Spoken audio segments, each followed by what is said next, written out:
Israël a intensifié son conflit avec l'Iran en réalisant 2 assassinats de haut niveau en une seule nuit. Le premier a eu lieu à Beyrouth, au Liban, où les forces israéliennes ont ciblé Fouad Shukr, un commandant senior du Hezbollah. Le second, apparemment à Téhéran, en Iran, a impliqué l'assassinat d'Ismail Haniyeh, une figure de proue du Hamas.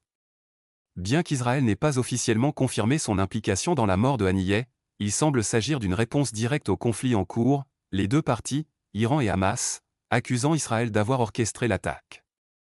L'assassinat de Haniyeh, survenu après sa présence à l'inauguration du nouveau président iranien, a exacerbé les tensions dans la région.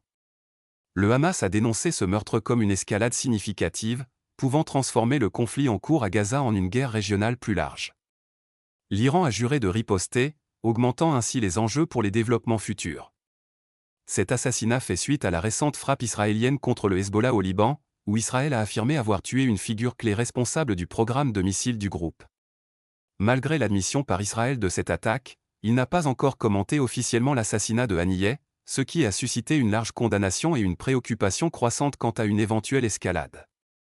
Le guide suprême de l'Iran, l'ayatollah Ali Khamenei, a promis une sévère rétribution pour le meurtre de Haniyeh, le considérant comme une question de devoir.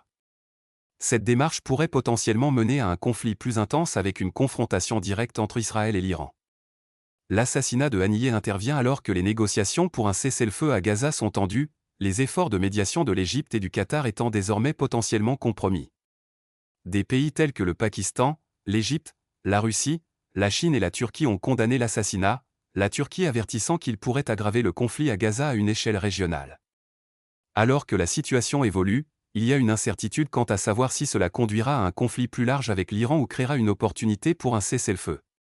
Certains experts suggèrent que l'assassinat pourrait offrir au Premier ministre israélien Benjamin Netanyahou l'occasion de revendiquer une victoire et potentiellement de convenir d'un cessez-le-feu, mais cela dépendrait de la volonté du Hamas de participer aux pourparlers de paix.